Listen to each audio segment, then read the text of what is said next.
Hi children, I am Maidinvi from Chemistry Department. In this video, we are going to see 9th Chemistry, 10th Unit, Matter Around Us.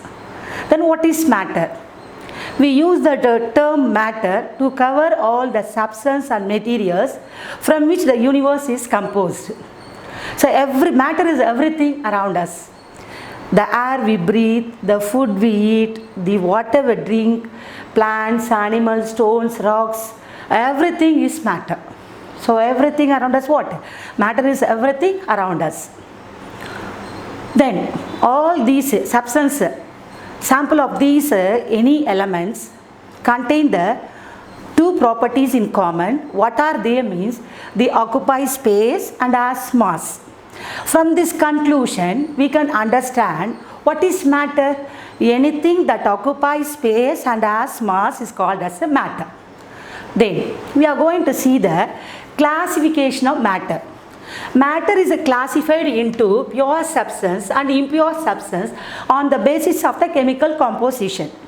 Then what is pure substance? Pure substance are those which contain only one kind of elements. That is called as a pure substance. Whereas impure substance contain different kind of elements. Are able to follow? That impure substance are also called as a mixture.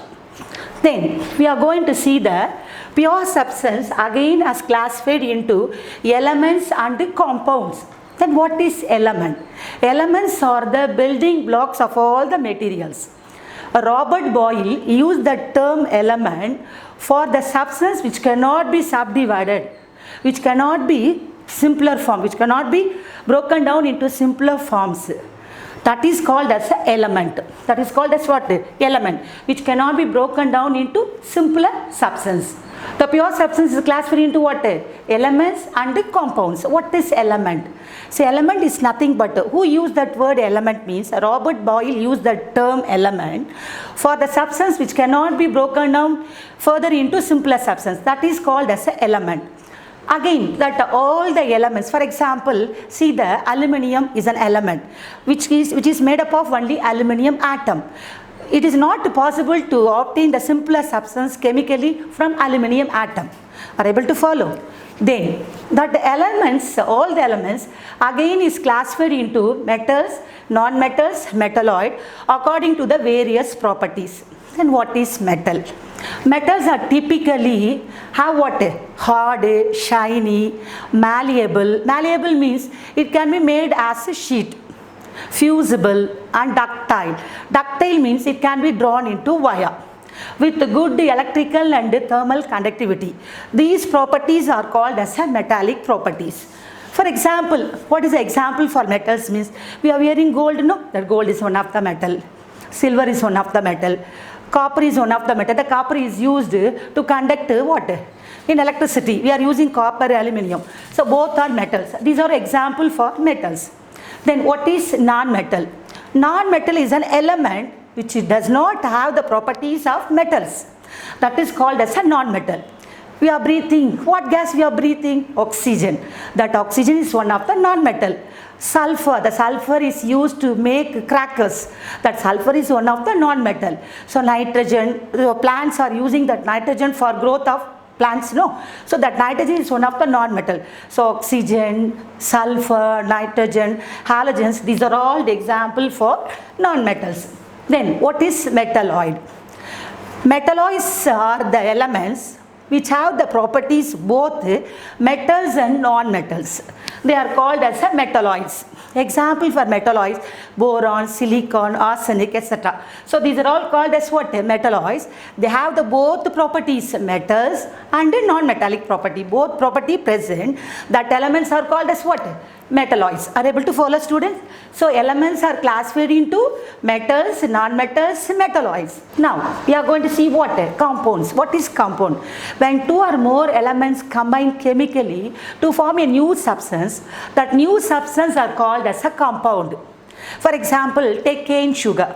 Cane sugar, which is made up of three elements: carbon, hydrogen and oxygen. The formula for cane sugar is C12H22O11. C12H22O11. That is a formula for cane sugar. It is one of the compound. Then compound has a properties are different for those of the elements from which it is made. It do not have the properties of the constituent elements. So compounds, sodium chloride is one of the compound. That sodium chloride which is made up of one element, that is metal sodium and a non-metal chlorine. So these are all example for compounds. Cane sugar, sodium chloride, so water, these are example for what? Compounds. Then impure substance. That a mixture is an impure substance. That impure substance water, what is a mixture? It contains two or more kind of element or compound, both physically mixed together in any ratio.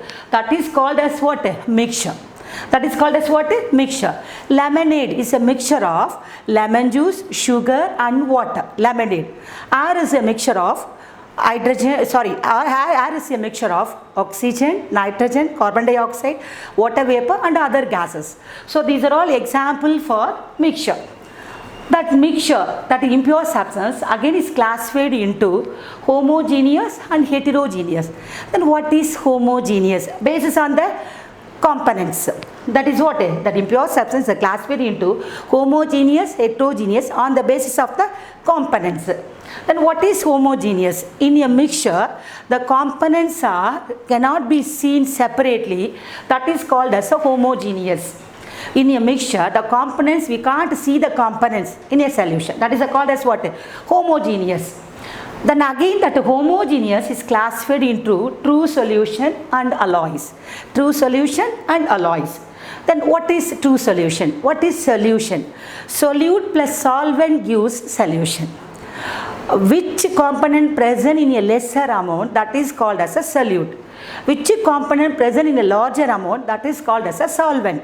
So solute plus solvent gives a solution. Then what is true solution? True solution is a clear solution. The particles never settle down at the bottom. That is called as what?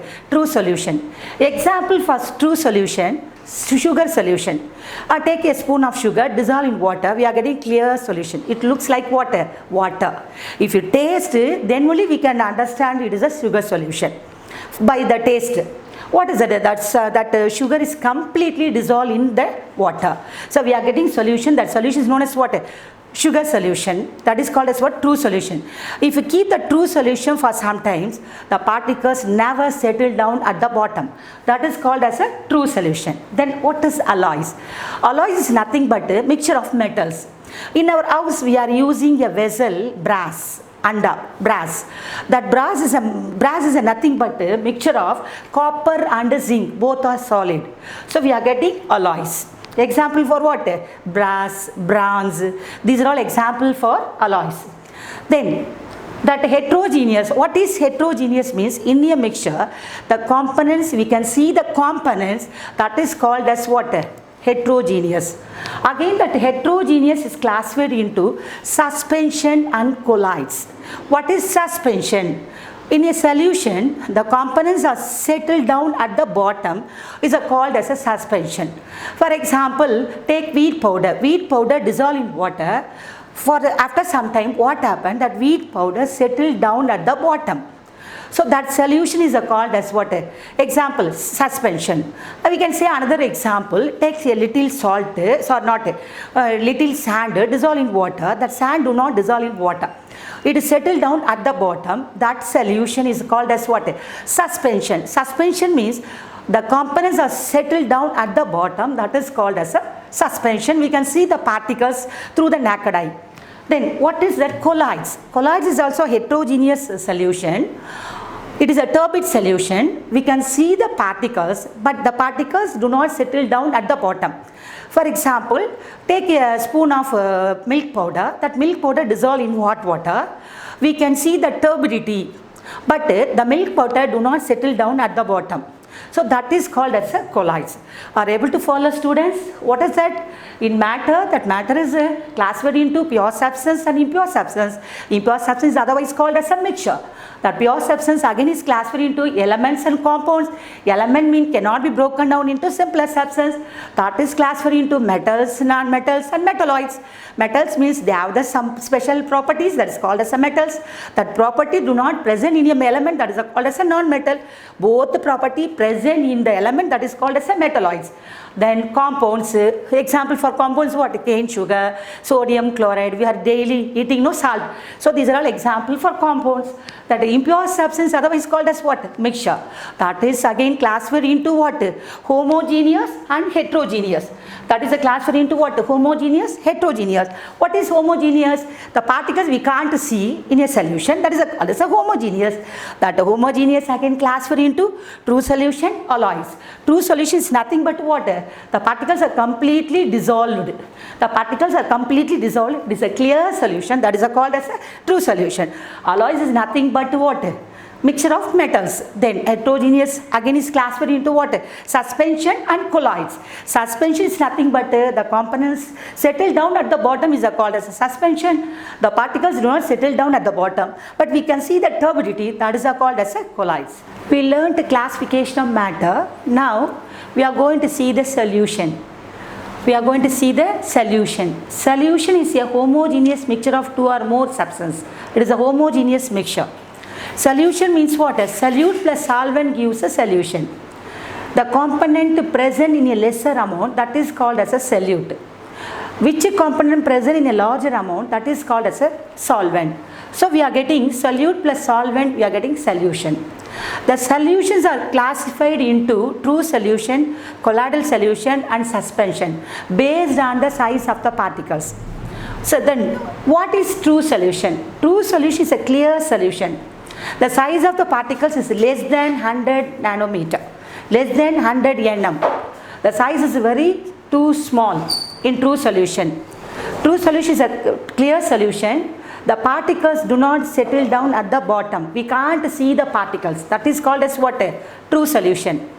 Then what is colloidal solution?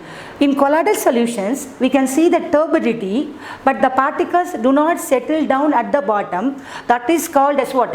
Do not settle down at the bottom, but we can see the turbidity. That is called as a colloidal solution. What is the particle size in colloidal solution means? 1 to 100 nm. Less than 100 nm in true solution, but in colloidal solution 1 to 100 nm. What is suspension? Suspension is nothing but take a wheat flour, that wheat flour dissolve in water. After some time, what happened? That wheat powder settle down at the bottom. We can see the turbidity. Again that wheat powder settle down at the bottom after some time. So that is called as a suspension. Suspension means the particles do not dissolve in solvent, that is settled down at the bottom, that is called as a suspension. But the particle size in suspension is greater than 100 nm, less than 100 nm in true solution. In colloidal solution 1 to 100 nm, but in suspension more than 100 nm, the size of the particles. So based on the size of the particles, the solutions are classified into true solution, colloidal solution and suspension. Now we are going to see the Brownian movement. What is Brownian movement means? In colloidal solution, when your colloidal solutions are viewed under powerful microscope, what happens? It can be seen that the colloidal particles are moving constantly and rapidly in zigzag direction. That movement is called as a Brownian movement. What is Brownian movement? When your colloidal solutions are viewed under powerful microscope, it can be seen that the particles, the colloidal particles are moving constantly and rapidly in zigzag direction. That is called as what? That movement is called as a Brownian movement. The random movement of the particles. It is done only in the colloidal solution, not in true solution. Now, then we are going to see the Tyndall effect. In 1869, Tyndall observed when a strong beam of light is focused on a colloidal solution, the path of the beam becomes visible. That phenomena is known as what? Tyndall effect. That phenomena is known as Tyndall effect. That illuminated path is called as a Tyndall cone. Illuminated path is called as what? Tyndall cone. So what happened there? That colloidal particles scatter the light. Then only we can see the path of the light. So the path of the light becomes visible. That phenomena, this phenomena is called as a Tyndall effect. That illuminated path is called as a Tyndall cone. Are able to follow, students? Colloidal solution. What is the size of the particles? 1 to 100 nm. Thank you.